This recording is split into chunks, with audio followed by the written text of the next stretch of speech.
तो जय हिंद आप सभी को, जय श्री राधे राधे। तो जैसा कि मालूम है हम लोग का साउथ इंडियन का हिस्ट्री का क्लास चल रहा है और आज हम लोग का 50वां क्लास है, नहीं 50वां क्लास, ठीक है। और हम लोग का संगम काल जो कि चल रहा है, और संगम काल में आपको 3 राजा के नाम बताते हैं, चेर, पांडव और चोल, जिसमें आपको चेर राजा के बारे में आपको बता दिया गया।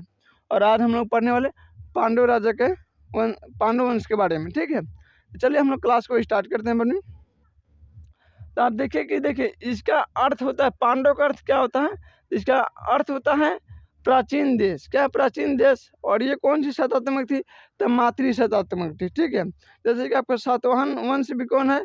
तो मातृ शतात्मक थी। इसका आप देखिएगा कि जो कि सिंधु शब्द है वो भी मातृ शतात्मक है ना। केरला अति इधर देखिए नागालैंड और वो भी क्या है, अभी मातृ शतात्मक है नागालैंड, ठीक है। तो मातृ शतक में होता क्या है बबनी कि अब बात समझ नहीं आ रहे हैं तो काला धक्का मुक्की कर रही उसे, बड़ी अजीब तुम लोग, ठीक है। तो मातृ शतक में होता क्या है कि जैसे कि आप अमूमन आप देखिएगा कोई व्यक्ति आपसे नाम पूछता है कि आपका नाम क्या है, तो आप नाम बताए, उसके बाद आपके पिताजी के नाम पूछता है, तो अभी क्या चला है, पितृ शतात्मक, ठीक है। मातृ शतात्मक में होता क्या है कि आपके नाम के बाद आपके माता जी के नाम आता है। जैसे अमूमन देखिएगा कि कभी कभी कोनो कार्ड पे आपको देखने को अभी मिलता है कि नहीं। पहले लड़का के या लड़की के नाम लिखा होगा, मैंने भी शादी के ब्याह के कार्ड की बात कर रहे हैं, उसके बाद उनका मम्मी के नाम लिखता है, पिताजी के नाम लिखा रहता है। अब बाकी समझ लें कि आपको 100% में से 99% आपको देखने को मिलेगा जो कि पितृ शतक, पहले लड़का का नाम लिखा होगा और उसके पिताजी के नाम लिखा होगा, ठीक है, लिखा रहता है। तो मातृ शतक में आपके नाम के बाद आपके माता जी के नाम से जाना जाता है, ठीक है। पितृ शतक में आप देखिएगा कि आपके नाम के बाद आपके पिताजी के नाम से जाना जाएगा। तो पांडवंश किस शतात्मक थे? तो मातृ शतात्मक के पांडवंश थे। और ये जो थे पांडवंश मोतियों के लिए प्रसिद्ध थे। क्या थे? मोतियों के लिए प्रसिद्ध थे, क्या कि समुद्र के किनारे थे। सपोज कीजिए कि तमिलनाडु के दक्षिणी भाग और केरल के दक्षिणी भाग का त्रावणकोर आपको बताए थे मैप के क्लास में कि वहाँ शूद्रों के साथ बहुत अत्याचार ये सब हुआ है। तो त्रावणकोर वाला हिस्सा के लेके सब लोग क्या था, पांडव वंश का क्या था, क्षेत्र था वो, ठीक है। ये सब समुद्र से लगा हुआ है। और समुद्र में देखिए कचौरी के टाइप से एक आता है, एंती बंद आता है ना, देखिए ना तुम लोग, बालू में देखिएगा एती इति रहता है, उजर करिया लाल पीर सब रंग के रहता है एती इति। कितना लोग डांडों में पहन लेता है भूख ना। तो उसी में क्या नेचुरल मोती बनता है। और समुद्र के किनारे थे तो उनको मोती के लिए प्रसिद्ध थे, ठीक है। उसके बाद देखिए पांडव राजाओं ने ही 3 संगम का आयोजन किया था।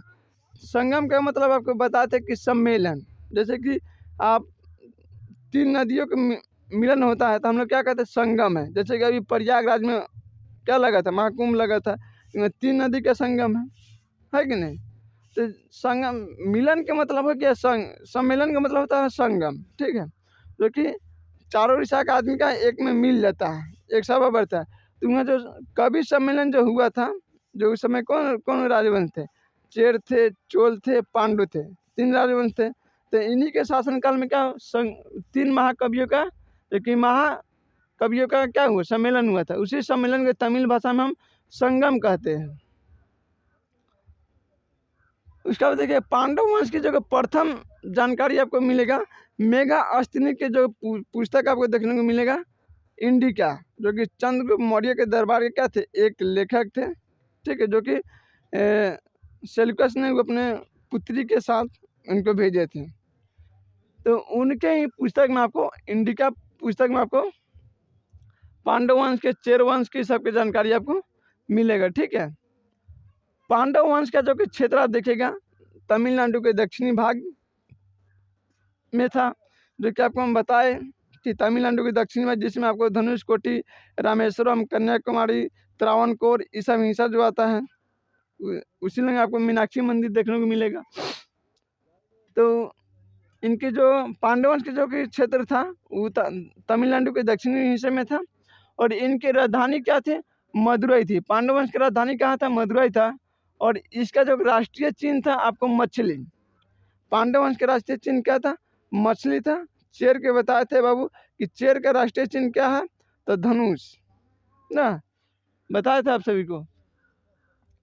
पांडव वंश का जो प्रथम शासक कह लीजिए, पांडव वंश का प्रथम शासक थे, उनका नाम था नोडियोजन। ठीक है, नोडियन।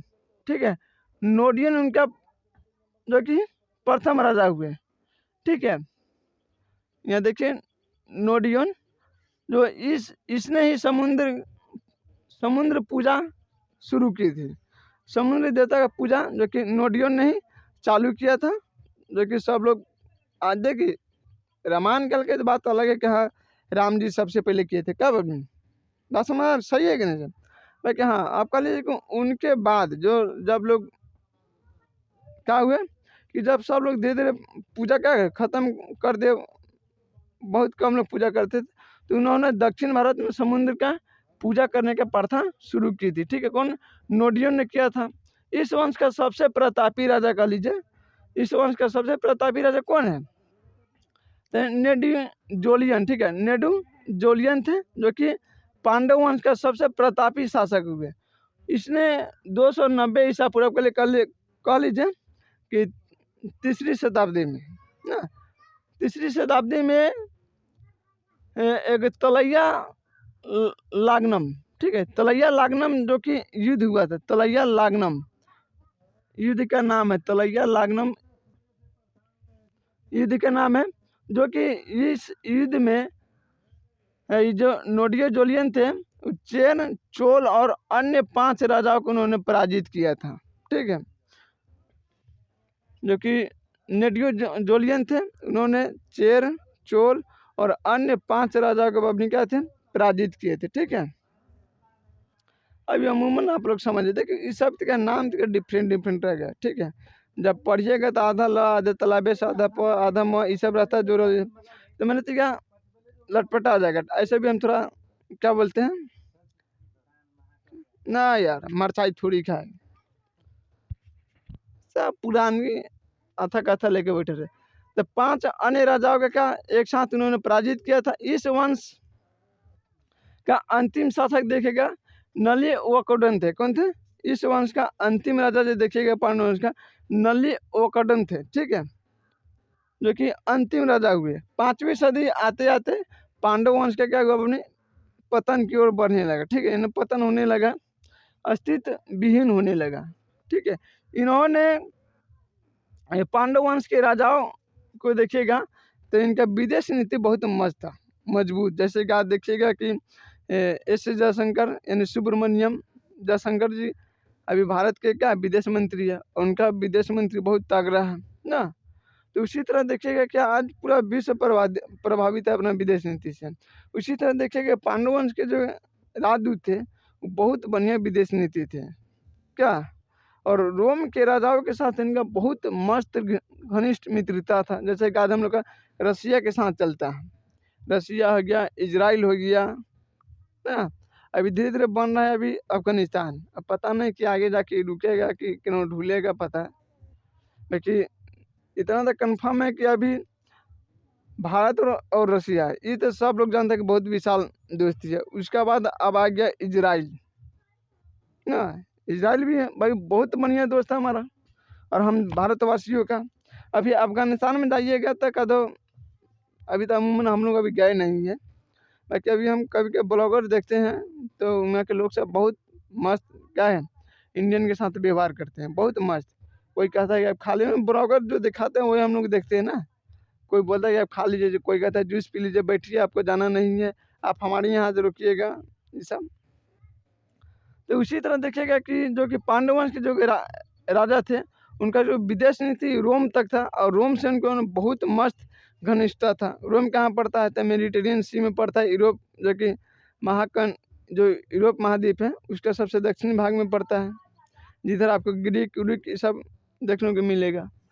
तो रोम से बहुत बढ़िया उनका अच्छा संबंध था। उन्होंने अपने दूत रोम के राजा जो कि अगस्टस के दरबार में भेजे थे। किसके दरबार में?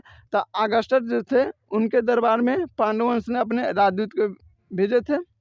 पांडव वंश का जो कि राजधानी आपको पता है कि मदुरई है, और मदुरई क्या कहते हैं? त्योहारों का शहर कहते हैं। क्या? त्योहारों का शहर कहते हैं मदुरई को। ठीक है। और यहाँ का जो कि मीनाक्षी मंदिर बहुत विश्व में प्रसिद्ध है। मीनाक्षी मंदिर बहुत पुराना मंदिर है, मीनाक्षी मंदिर। ठीक है। तो मीनाक्षी मंदिर किस भगवान का मंदिर है, आप लोग कमेंट में जरूर बताइएगा। ठीक है।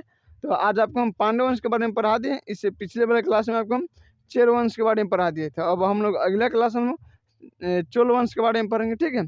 तो आप सभी को जय हिंद, जय श्री राधे राधे। फिर हम लोग मिलेंगे अगले नेक्स्ट क्लास में। ठीक है। और इसको नोट्स में लिख लीजिएगा। आपको तो वीडियो भी क्वालिटी अच्छा है, फ्रेश जा रहा होगा आप सभी को ना। तो चलिए ठीक है, हम लोग फिर मिलेंगे अगले नेक्स्ट क्लास में।